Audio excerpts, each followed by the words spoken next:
Story 28, The First Skyscraper, Genesis 11, 1-9. How long Noah and his family stayed on Mount Ararat, nobody knows. It is quite likely that they made it their home for a long time, using the ark as a storehouse for the food and seed they had brought with them. There was indeed nowhere else for them to live, not a house or a building of any kind. So here they stayed while Shem, Ham, and Japheth went exploring in the nearby valleys, looking for a good place to settle down and start farming again. At last, the day came when they decided to leave the ark and take all their belongings to their new home. As they started down the mountain, they must have looked back sadly many a time at the great ship that had meant so much to them all for so many years, until at last it was hidden from view in the mists that covered the peak. Whether they ever returned to it, we do not know, or what became of it. Perhaps it was buried under the deep snow that later fell upon it and finally rotted away. The downward trek was difficult, for there was no road, of course, not even a trail of any kind. They had to clamber over jagged rocks, massive boulders and fallen trees. In the hollows of the hills, they came across large bodies of water and vast areas of swampy land. Every step of the way, they saw fresh evidence of the awful destruction caused by the flood. Everywhere there seemed to be some fresh mark of the curse that sin had brought upon the world. But there was no time to be lost. They needed to build a new home, and quickly, for there was a baby coming. The Bible says that Arphaxad was born 2 years after the flood. He was Shem's little boy and Noah's grandson. And when he was born, I am sure Noah was very proud of him. He is the first baby mentioned in the Bible as being born in the New World. But he was not the only baby born in those pioneering days. Many other babies were born after him. Shem, Ham, and Japheth all had very large families. Soon the first home they built wasn't large enough to hold them all, and they began to spread out.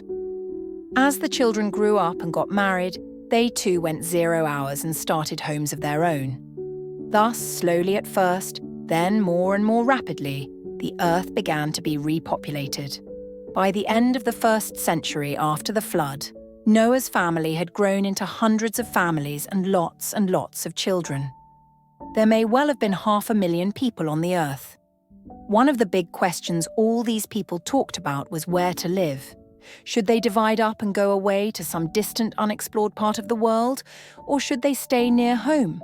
Most of them decided they would rather keep together. Nobody wanted to go too far from great-grandfather Noah, who, you will remember, lived for 350 years after the flood.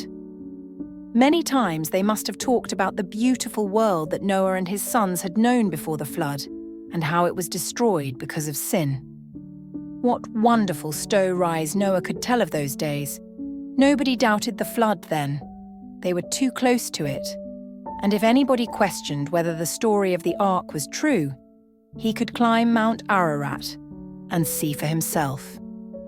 One day, somebody raised the question, how do we know there will not be another flood that will drown us as our forefathers were drowned? But there's the rainbow, someone replied.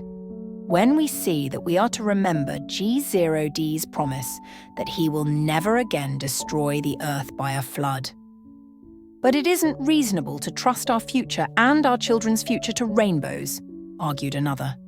We should do something about it and make ourselves safe in case another flood comes. And so they said one to another, go to, let us make brick, and burn them throughly. And they had brick for stone, and slime had they for mortar.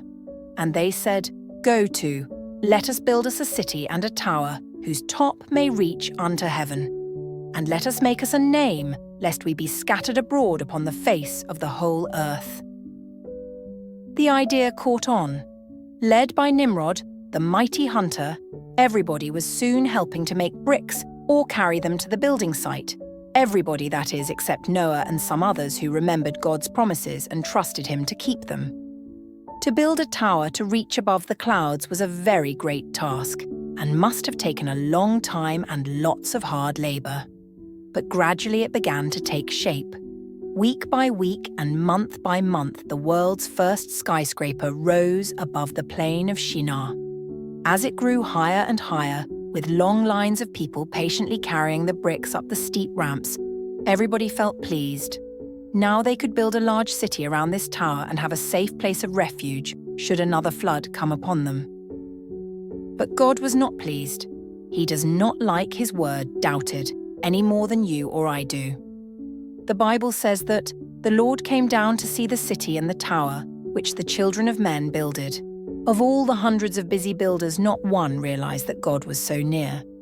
But he was, right beside them. They thought they were getting along very nicely without him. But they weren't, not really. It is never wise to forget God, for he sees and knows everything we do. And what did God think of the tower the people were building? Not much. Indeed, it must have seemed very small and paltry to him who made the mountains, who raised up the mighty Himalayas of India, the lofty Alps of Switzerland, the high Andes of Chile and Peru, and the great Rockies of North America. What a pitiful little pile of earth it was, after all. Yet it was dangerous. God saw that it would tend to hold the people in one place, whereas he wanted them to spread all over the earth. Then, too, if they all stayed together, not only would a great city grow up here, but an empire which, controlled by evil men, could thwart his gracious purpose for mankind. Something had to be done, and God chose a novel way to upset the program. He mixed up the builder's speech. In other words, he caused some to talk one language and some another, so that they couldn't understand each other. The effect was amazing. Just imagine what would happen at school some morning if every child in your class suddenly began talking a different language. How far would teacher get with the lesson? And what sort of game could you play at recess? Everything would be one terrible muddle, wouldn't it? Most likely school would be closed and everybody sent home. And that's just what happened at the Tower of Babel. An overseer called for more bricks, and a man brought him mortar. Another called for mortar and got a load of bricks.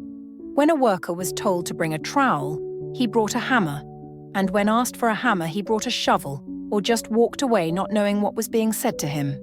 Soon voices were raised in anger, and before long all were shouting at each other and striking each other, until confusion reigned everywhere.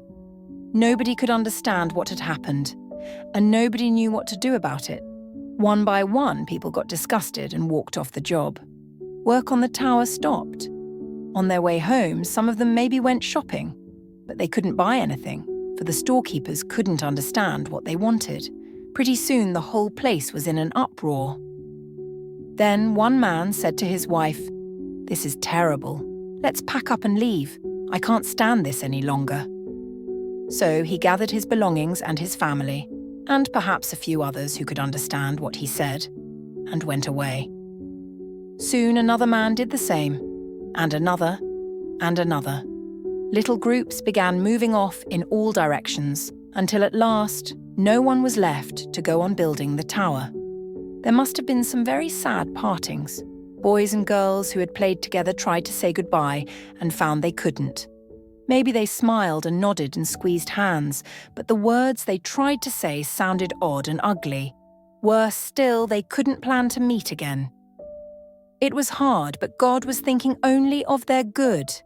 And they all needed to learn the lesson that it never pays to forget him or disbelieve his promises. End of story 28. Thanks for watching.